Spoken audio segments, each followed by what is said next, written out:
ప్రతిపక్షంలో ఉన్న అధికారంలో ఉన్న మహానాడు అంటే అదే జోరు, అదే హోరు. మీ ఉత్సాహం చూస్తే నా మనసు ఉప్పొంగుతా ఉందని చెప్పి తెలియజేస్తున్నా. రాయలసీమలో మహానాడు అంటే తిరుపతిగా ఉండేది. ఇప్పుడు తొలిసారి దేవుని కడపలో, అది కూడా కూటమి ప్రభుత్వం ఏర్పాటైన తర్వాత తొలి మహానాడు కడపలో ఏర్పాటు చేసుకుంటున్నాం. ఈ రోజు కడప గడ్డపై జరుగుతున్న ఈ మహానాడు చూస్తే ఎన్నికలై ఏడాది జరుగుతున్నా మీలో ఆ కసి, ఉత్సాహం, ఉద్వేగం ఏమాత్రం తగ్గలేదు. నేను చాలా మహానాడు చూశాను. దగ్గర మనం చూస్తే 34 మహానాడులు మనం జరుపుకున్నాం. 2 మహానాడులు డిజిటల్ గా జరిగాయి.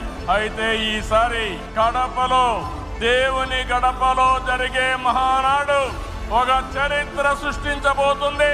సువర్ణాక్షరాలతో ఆంధ్రదేశ రాష్ట్ర ఆర్థిక పరిస్థితి ఒక దశ దిశ నిర్దేశిస్తుందని చెప్పి తెలియజేసుకున్నా.